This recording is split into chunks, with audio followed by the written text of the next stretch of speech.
Actually, going into this game now, Jules, this is a massive game because before, if you asked me this a month ago, I'd say, Liverpool are going to win this one 4-0. All of a sudden, this game feels like it's become a little bit more evenly balanced because of how Liverpool have been playing. Yeah, United finishing off before the break with the win over Sunderland. Liverpool having had that great start, losing 3 in a row. So who, therefore, does this... I mean, it's a big game, whatever, but who does this game feel bigger for, Slot or Amorim? I think it's bigger for Slot. I do, because, look, we're seeing Arsenal now. Obviously, you know, the way they've been playing, they've been firing, but Liverpool have been poor recently. 3 on the bounce, you know, lost to Chelsea. You know, all of a sudden, Arsenal have caught up with them. They're looking shaky at the back, all over the place in midfield. Question marks over the signings. Isak not being fit. You know, there's a lot going on at Liverpool with Arne Slot, and he's got to figure it out. He's got to gel this team. But these aren't questions we were particularly asking after 7 games when they won 7 in a row. I know. It's the Chelsea game, it's the Galatasaray game, it's the Palace game. Yeah. What has happened? Has something changed? I don't think much has changed. I just think that they were winning. Yeah. You know, right? And when you're winning, it kind of can paint over the cracks a little bit. And, you know, they weren't great at the start of the season, Liverpool, but they won games. A massive win against Newcastle in the final moments. You know, Bournemouth, I remember, you know, they 2-2 in the second half. They ended up winning the game 4-2. There were question marks over conceding goals, Liverpool, but they're winning. Then all of a sudden, that result against Crystal Palace changed. It was like, right, they've lost. They are beatable. There are cracks in this team. And then I feel like, you know, they've been exposed a little bit. And now you look at it and go, is Frimpong the right player there? They're having to play Szoboszlai. You know, is Kirkez settled in right? You bring back Robertson, Isak and Ekitike, how are they fitting into the team? There are question marks. And before, everyone was just going, oh, my God, what a team they've put together. They're going to win everything. But actually, when you're looking at the defensive side of Liverpool right now, Konate's not been playing well. You know, you can expose them. Manchester United, your old club, Owen. The debate rages. It's not really a great deal different, is it? Despite the changes and the money that was spent in the summer, is it a whole lot different to last season? No, doesn't feel like it. And they're probably, they're not playing well either. You know, I think if you're playing well and not getting results, okay, that's not great either. But at least you can see it. I think for like Ruben, he's so open and honest, and he's such a great communicator. But in the end, we all know we've been in this game a long time. It's all about results. You got to get results. You can't have Bruno Fernandes in there, can you? No. In a central 2 out of possession. It's not good for him and it's not good for them. Why will he not change that? Well, I think there's a few things that he won't change, really. I mean, I find it baffling. The floor is yours. Well, I do find it baffling that when any coach goes to a club, I get you've got a playing style that you want to implement, right? Whether it's 3-4-3 or 4-4-2, doesn't matter what it is. But if you've not got the players to do that when you move to the club, I'm of the opinion you've got to adapt to the players. 100%. And find a system that suits the players. And by all means, every window, bring in players that you can eventually, that will complement your system and you play your system. But if I was going to be critical, I just think you've got to play a system that suits the players first and foremost. You know what's interesting, Ali? Bruno's by far their best player by a country mile. Yeah. And then they go inside 2 10s to play his position. So he has to play as a defensive midfield player almost. And it's like, I appreciate you needed more goals because they thought, OK, we get more goals, that gets us higher up the table than, say, a world-class goalkeeper. But actually, you're probably the best 10 in the division, you could argue, with Cole Palmer and Bruno. Yeah. And you drop him because they want somebody to play through midfield, and then you got Cunha and Buemo. But it's like, why didn't you just sign a central midfield player to play that and let Bruno do his thing with Cunha? Yeah. Do you know? And then a goalkeeper, because I think it would have fixed a lot of issues. Let's just dig in there at you, Leah. I know he's already said we can't be mentioned in the same breath. As much as I'm, you know, worried about the weekend, I'll never back against Man United, ever. I think my head and my heart's telling me 2 different things, Tom. Go on then, what's your head saying? Man United 2-1. And heart? 3-1. Not going to say. Law of attraction. Right, OK. Peter, great to speak to you. Thank you. Thank you. Cheers. By the way... Like, we are poor. There's no denying that. But I still feel like Liverpool are far, like, on a completely different level. I mean, it's a massive rivalry. We never really like going to Anfield, apart from years ago when John O'Shea scored the winner there. But other than that, we don't have great luck there. So I'm not feeling good about the weekend, from a United perspective. Yeah, Peter, do you see the same gap as Leanne's saying now between the two clubs? Yeah, it's catastrophic. The gap, it's a massive chasm.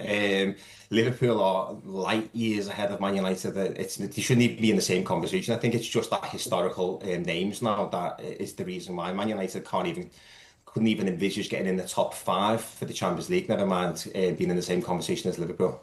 Have you got any question marks at the moment over Arne Slot? I'm certainly not saying to replace Arne Slot, but have you got some questions for him right now? I think for what he's done and he's come in, he's been an absolute class act since the beginning of last season. He's won the Premier League in his first season. Not many managers do that.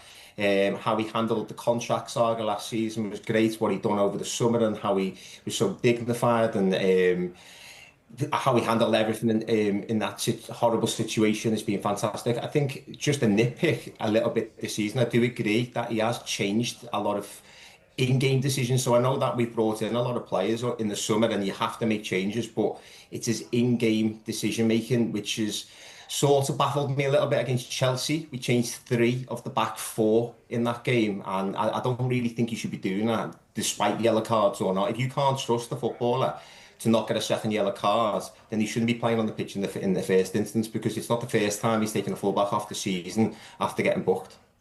We've talked a lot about how much money Liverpool spent, and we've also talked about, you offset some of that with a lot of sales as well. But Alexander Isak, a huge signing. It hasn't worked out just yet. Are you worried about that in any way? And if not, how long will it take for him to properly get up to speed? Because you've signed him to score the goals to win you the title. Absolutely no worry whatsoever. I think there's a lot of the narratives coming from a lot of Newcastle fans online, and there's a certain reporter in the Northeast who was very upset over the summer. So that narrative that Alexander Isak is failing is beyond me. So I think he's got 1 goal in 9 games with club and country. Yes. Sweden are not very good. Let's put that right. And Liverpool haven't been very good since he's come into the side. He's just finding fitness. He's just played 2 back-to-back 90 minutes. So I will be judging Alexander Isak over the coming weeks. And Liverpool fans are notoriously supportive and they love the number 9s. I fully expect them to show the real Alexander Isak over the coming weeks. Can I just say, Tom, as well, is it a concern for you that there's so many kind of out-of-form players? Because obviously I've no doubt individually you have fantastic players, but there's a lot of players that kind of haven't been at it this year. Look at Mo Salah, McAllister. A lot of people are saying Mo Salah should be dropped. A lot of fans are saying he shouldn't. What's your take on that? Yeah, it is a bit of a concern, but it's very disjointed. So when we brought players into the team, and we've changed 4 or 5 players of the actual starting outfield 10.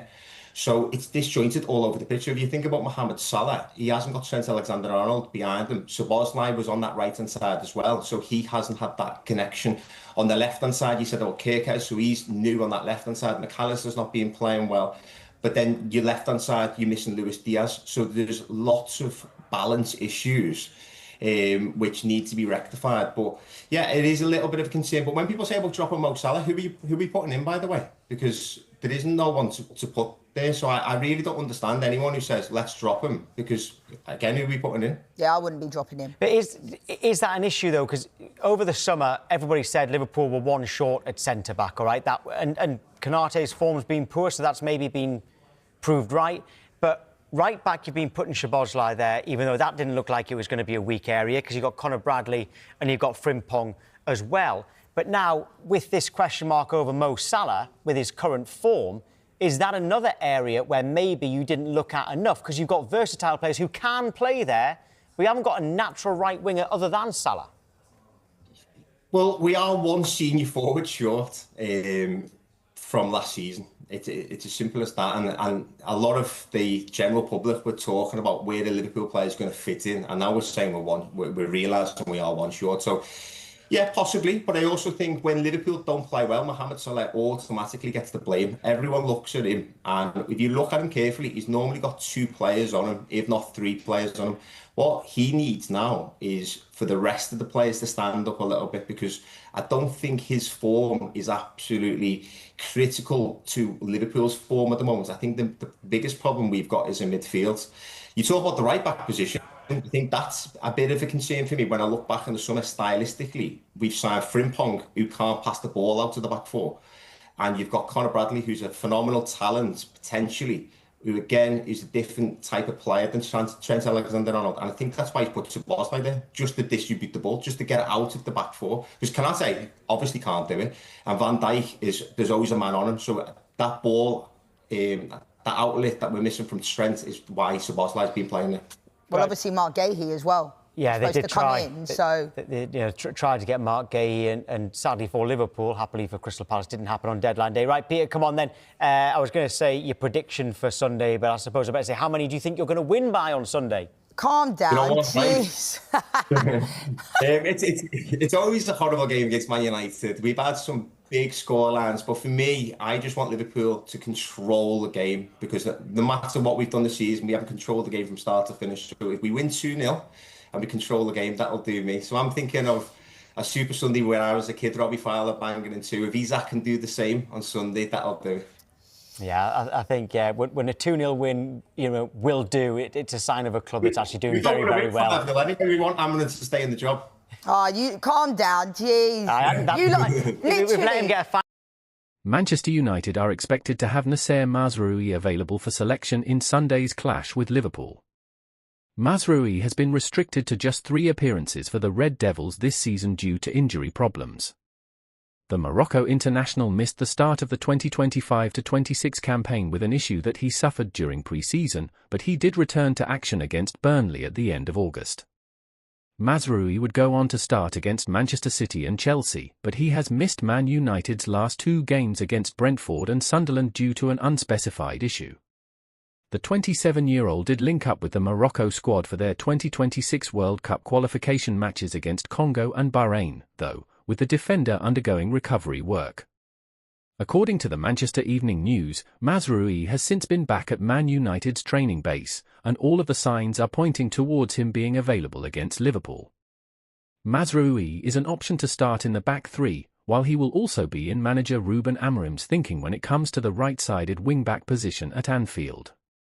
The 27-year-old proved himself to be a vital player for Amorim last season, starting 38 of the Portuguese's 42 games in charge during the 2025-26 campaign.